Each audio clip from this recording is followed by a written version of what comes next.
Mes frères bien-aimés, voyez comme nous sommes gâtés par les évangiles en ce mois de juillet. La semaine dernière, nous avons eu la grâce d'entendre ce passage du scribe qui pose à notre Seigneur Jésus la question la plus parfaite: Maître, que faut-il faire pour avoir la vie éternelle? Alors maintenant, nous connaissons bien la réponse. Je ne vais pas reprendre l'évangile de dimanche dernier. Aujourd'hui, nous avons dans l'évangile une scène très différente et pourtant, le témoignage de notre Seigneur Jésus est sans ambiguïté, ainsi que l'enseignement qu'il désire nous donner. C'est très concret, mes frères, l'Évangile. Mais avant, essayons de voir qui était Marie-Madeleine, cette fameuse Marie que nous allons fêter mardi prochain. Il y a plusieurs passages de l'Évangile qui nous permettent de connaître un peu sa vie. Nous savons déjà que Jésus l'avait libéré de 7 démons. Alors je n'ai pas besoin de vous dire qu'une telle possession diabolique était peut-être, je dis bien peut-être, le fait d'une vie volontairement dissolue. C'est encore Marie-Madeleine qui viendra lors d'un repas chez Simon le pharisien pour mettre sur les pieds du Seigneur un parfum précieux. Elle pleurera, elle essuiera bien les pieds du Seigneur avec ses cheveux. On parle alors dans cet évangile de la femme pécheresse. Donc il est clair que Marie était une femme pécheresse, possédée. Et puis bien sûr, nous verrons notre sainte Marie-Madeleine au pied de la croix, extrêmement courageuse, fidèle à notre Seigneur Jésus. Elle le suivait déjà depuis le jour où elle avait été libérée des démons. Enfin, c'est à elle que notre Seigneur apparaîtra dans la gloire, le jour de sa résurrection, avant même d'apparaître aux apôtres, d'où le titre qu'elle recevra par la suite, Sainte Marie-Madeleine, apôtre des apôtres, rien que ça. Dans le passé, mes frères, certains théologiens ont parfois pensé qu'il s'agissait de plusieurs Maries. Mais finalement, lorsque l'on lit les pères de l'Église, qui sont un petit peu les premiers grands saints, les premiers théologiens des 8 premiers siècles, plus de 90 d'entre eux disent que Marie-Madeleine et cette femme, les fameuses 3 Maries, n'en font qu'une seule. Alors c'était peut-être une grande pécheresse avant le grand miracle accompli par notre Seigneur Jésus, celui de la libérer de ses démons. Pourtant, comme tout le monde, je me dis qu'elle avait été une petite fille, au cœur pur, belle comme un cœur, comme disent les parents, et qui pourtant, abîmée par le monde, par les tentacules du malin, par les tentations en tout genre, aura souffert du plus grand désespoir de la possession diabolique, au point de haïr sa vie et de se voir déjà damnée pour l'éternité. Car mes frères, c'est là la souffrance des personnes possédées. C'est une des plus grandes souffrances sur terre. Elles ont un dégoût pour elles-mêmes et elles se savent déjà damnées pour l'éternité puisque le démon qui est en elles veut leur faire croire cela. Quelle souffrance pour Marie! Que de douleur pour elle et pour sa famille, son frère Lazare et sa sœur Marthe. Et c'est dans ce contexte qu'aujourd'hui on la retrouve assise aux pieds du Seigneur, alors qu'elle est invitée, alors que notre Seigneur Jésus est invité à Béthanie par cette petite famille. Et on comprend un petit peu l'agitation de Marthe, qui voulait vraiment bien préparer le repas, accueillir notre Seigneur comme il se doit. J'imagine que nous aurions fait de même. Et devant la réflexion d'agacement de Marthe, notre Seigneur rend témoignage à Marie-Madeleine pour sa sœur et pour chacun de nous aujourd'hui. Écoutez bien, mes frères, cette parole de Jésus. Marthe, Marthe, tu te donnes du souci et tu t'agites pour bien des choses. Une seule est nécessaire, une seule. Marie a choisi la meilleure part, elle ne lui sera pas enlevée. Quelle part, mes frères? Celle de se nourrir maintenant spirituellement, après avoir eu une vie de débauche, celle de se régaler des lumières divines, après avoir souffert la tristesse des ténèbres intérieures, celle de vivre dans une toute nouvelle espérance, non seulement terrestre, mais surtout éternelle, après avoir vécu dans le désespoir et l'angoisse les plus terribles. Alors notre Seigneur Jésus nous enseigne qu'elle a bien raison de rester assise à ses pieds pour se nourrir de sa sagesse, pour recevoir ses grâces. Il n'est pas en train de dire que ce que fait Marthe n'est pas bien. Même s'il y a un petit reproche qui nous est bon d'entendre, tu te préoccupes pour bien des choses. Combien de fois on devrait laisser le Seigneur nous le dire dans notre cœur? Tu te préoccupes pour bien des choses, tu t'agites pour bien des choses, tu te compliques la vie pour bien des choses. Chaque fois que nous mettons nos petites activités, aussi responsables soient-elles, avant les choses de Dieu, entendons, mes frères, cette phrase: tu te préoccupes pour bien des choses, une seule est nécessaire. Alors attention, mes frères, ça ne veut pas dire que dorénavant, vous devez venir tous les soirs à la messe et laisser de côté les tâches familiales.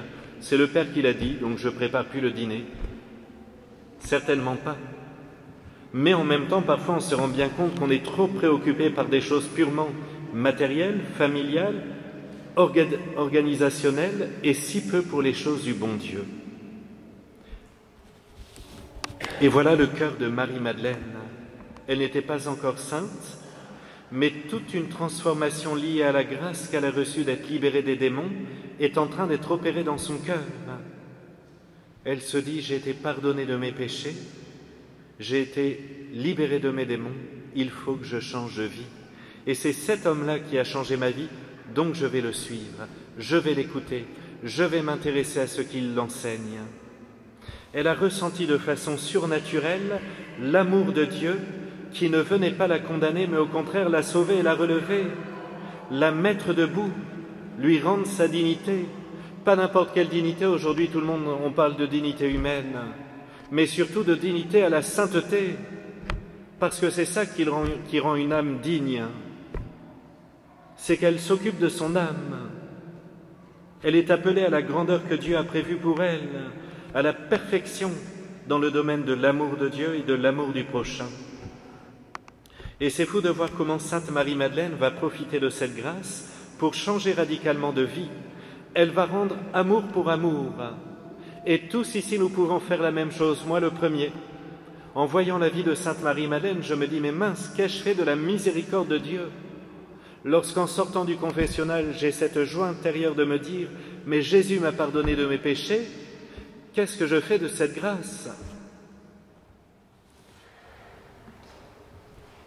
Et plus elle va suivre notre Seigneur Jésus, plus elle va entendre sa sagesse divine, plus elle va se laisser convertir, et plus elle va transformer ses vieilles habitudes en belles vertus. Et alors que dans le passé, chaque nouveau lever de soleil était pour elle une triste journée en perspective, maintenant chaque minute était remplie de paix et d'une joie profonde, d'une joie intérieure, parce qu'elle vivait de la présence de Dieu. Et regardez ce qui va changer dans la vie de cette femme. D'une vie dissolue et de l'attirance pour le péché, la voilà vertueuse et dans la paix que procure la droiture. Non pas la droiture pour elle-même, mais en réponse à l'amour de Dieu. La voilà courageuse et capable de suivre les apôtres et notre Seigneur dans un seul but, celui de le servir, de l'honorer, de répondre à son appel. Et puis elle aura ce courage inégalé en le suivant sur le calvaire et en étant au pied de la croix. Elle aura surtout un amour démesuré au petit matin de la résurrection, lorsqu'elle se rendra activement pour aller embaumer le corps du Seigneur. Et ce n'est que le début, mes frères, c'est vrai qu'on est déjà émerveillé par l'amour qu'elle a pour Jésus. Mais elle va surtout partir avec son frère Lazare et sa sœur Marthe et d'autres chrétiens dans le sud de la France, région si lointaine pour elle, si dangereuse, avec une langue étrangère. Et c'est là, bien, qu'ils vont annoncer l'amour du Christ comme de grands apôtres. Et puis enfin, vous le savez, elle passera 30 années de sa vie, les 30 dernières années, dans une grotte, à la Sainte-Baume, au-dessus de Marseille, dans un esprit de grande pénitence et de prière. Mais cela ne l'empêchera pas d'avoir une charité débordante, accueillant toutes les personnes qui viendront la voir pour connaître le Christ. C'est beau parce qu'elle se dit: j'ai beaucoup péché, je vais donc faire beaucoup pénitence, je vais souffrir. Vous voyez, mes frères, quand on sort du confessionnal, certes le prêtre nous dit: faites 5 beaux je vous salue Marie, une belle dizaine, faites un petit sacrifice. Mais après, c'est à nous d'avoir le cœur contrit et humilié, de vivre dans la pénitence. Parce que les 5 je vous salue Marie ne sont finalement qu'un acte d'amour vers Dieu. Mais c'est tout mon cœur qui doit être dans la pénitence. Marie-Madeleine, 30 ans. 30 ans dans une grotte froide, humide, seule, dans l'obscurité. Mais parce qu'elle portait le Christ en elle, elle avait tout. et les gens venaient de partout pour la voir.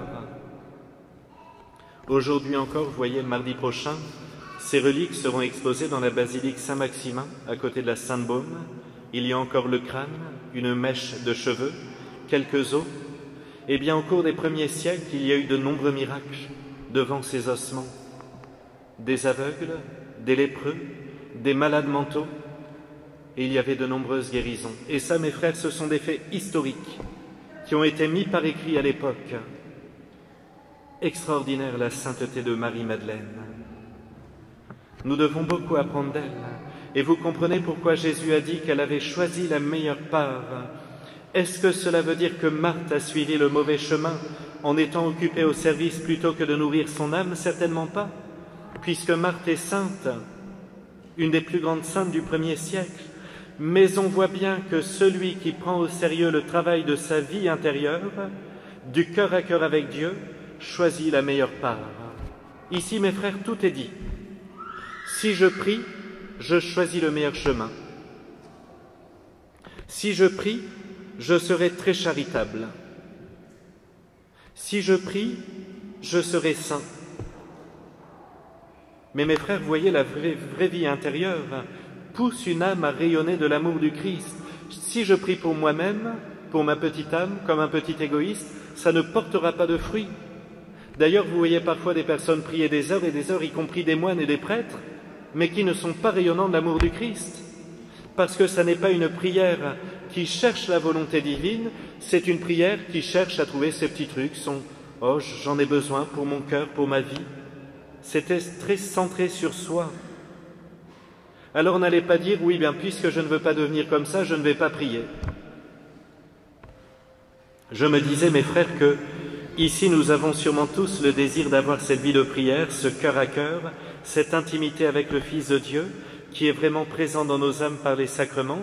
Et en ce sens, je me disais qu'on a vraiment affaire à un nouveau combat, propre à notre siècle, une nouvelle addiction que nous avons à peu près tous et qui va à l'encontre de la vie de prière, ce sont nos écrans. C'est vrai, mes frères, si on regarde bien, nos écrans nous rendent addicts et nous empêchent de prier, volent à Jésus, volent au bon Dieu, volent à Marie, la vie de prière que nous devrions avoir.